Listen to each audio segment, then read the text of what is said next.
안녕하십니까. 황남은 회계TV의 황남은 회계사입니다. 저는 지금 양양 오토 캠핑장에 와 있습니다. 오늘은 가족들과 함께 왔고요. 가족들과 함께 오니까 훨씬 더 즐겁고 많은 기억, 추억들이 생기는 것 같습니다. 그래서 혼자 올 때보다는 확실히 더 의미가 있는 것 같고요. 저에게는 이제 가족들이 또 새로운 시작점이자 특이점이 아닌가 하는 생각이 들었습니다. 오늘은 이제 내부회계관리제도와 관련된 이야기, 제 생각을 말씀드리도록 하겠습니다. 처음 이제 3일에 입사했을 때 2008년인데, 그때 이제 내부회계관리제도 검토가 거의 다 도입이 되는 시점이었습니다. 미국에서 이제 엔론 사태가 터지고 나서 사비엔스 옥슬리법이 도입되고, 그래서 이제 미국에서 시작된 내부회계관리제도가 우리나라에도 이제 도입이 된 것이었는데, 그때는 이제 자의적으로 도입했다기보다는 사의적으로 도입한 측면이 있었던 것 같습니다. 그 내부회계 관리제도 정의가 신뢰성 있는 재무정보를 작성하고 공시하는 데 요구되는 그런 그 재무와 관련된 그런 내부 통제, 그것을 이제 구축하고 갖추고 운영해야 된다는 것이 내부회계 관리제도의 정의인데, 이게 형식적으로만 운영됐던 것들이 사실이었던 것 같고요. 기존에는. 그래서 2018년도 이때 신외관법이 도입되면서, 전면 도입되면서, 그때 이제 내부회계 관리 제도에 대한 감사, 이 부분이 같이 도입이 됐는데, 이때는 이제 대우조선 해양 사태가 터지면서 우리나라가 이제 자체적으로 내부회계 관리 제도에 대한 필요성을 느끼고 도입을 한 것입니다. 그리고 그동안 쌓아왔던 경험, 노하우, 이런 것들도 바탕으로 해서 좀 더 실효성 있게 내부회계 관리제도를 운영할 수 있게 법을 전면 개정을 했던 것이고요. 그래서 이제 대표이사에 관한 보고 책임이라든지 대표이사의 책임을 많이 강조한 것도 이제 실효성 있게 운영될 수 있게 하기 위함이 컸던 것 같습니다. 그래서 외관법 8조를 보면 내부회계 관리 제도를 내부회계 관리 규정과 이를 운영하는 전담 조직으로 정의를 하고 있습니다. 그만큼 이제 실효성 있게, 형식에 더 집중한 것은 실효성 있게 이 내부회계 관리 제도를 운영을 하라, 이런 뜻으로 이해를 하시면 좋을 것 같고요. 하지만 이게 회사들한테는 부담이 많이 되는 것 같아요. 감사를 받기 위해서는 새롭게 구축을 해야 되고, 그럼 또 비용이 많이 듭니다.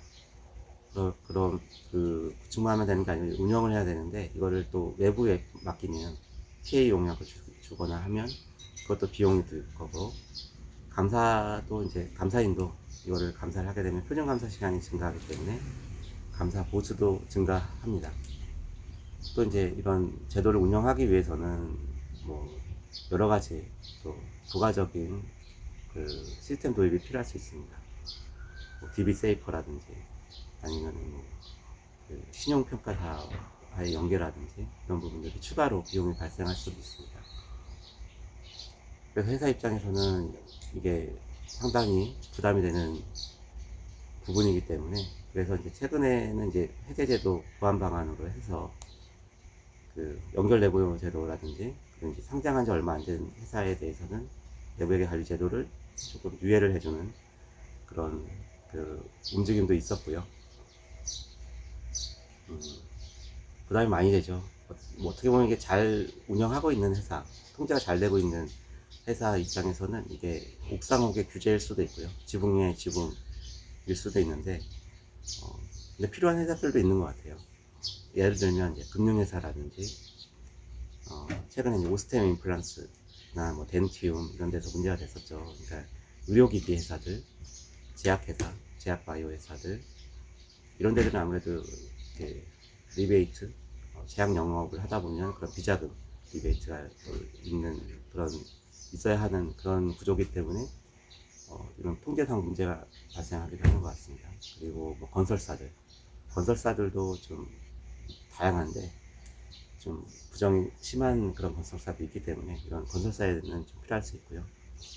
광고회사라든지 또 어디 뭐 어떤 게 있을까요? 건설사 말고 광고회사.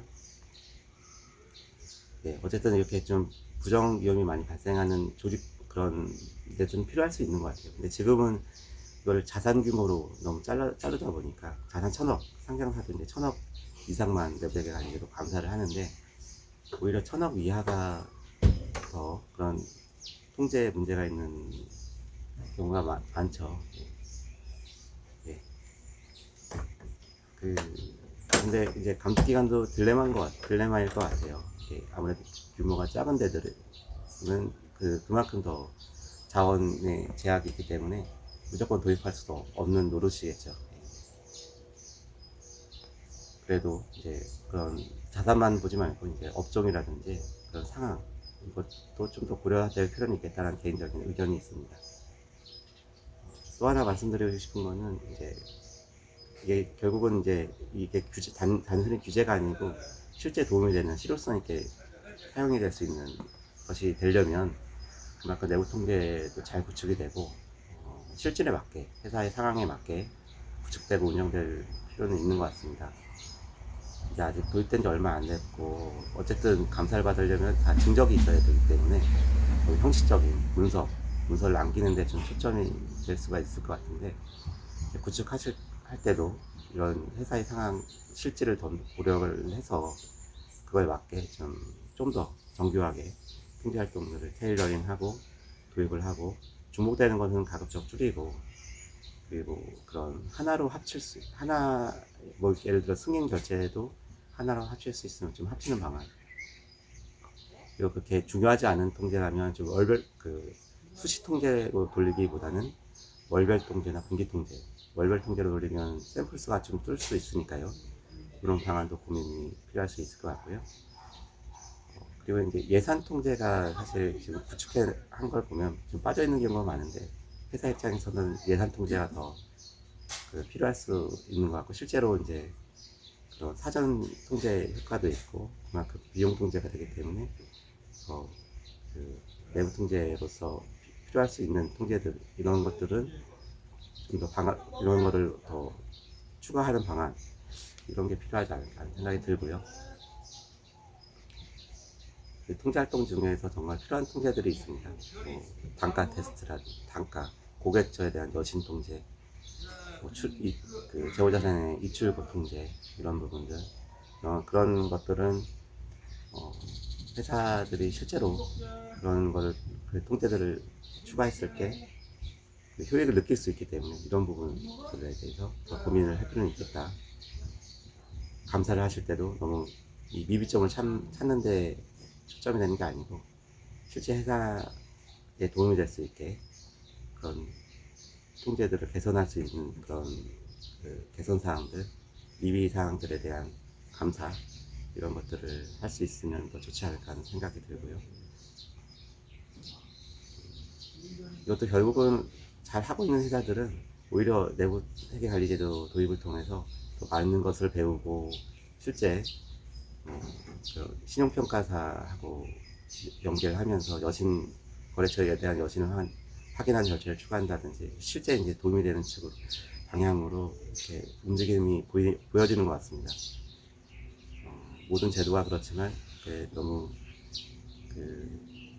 이게 형식에만 초점이 맞춰지면 중요한 걸 놓칠 수 있을 것 같아요. 그래서 이 내부회계 관리 제도도 이제 더 우리나라 실정에 맞게 잘 도입이 돼서 실제로 회사들의 재무 회계 투명성을 높이고 그리고 부정 위험을 낮추는 방향으로 잘 운영이 되고 앞으로도 그렇게 그런 방향으로 다가갔으면 좋겠습니다. 긴 시간 경청해 주셔서 감사합니다. 감사합니다.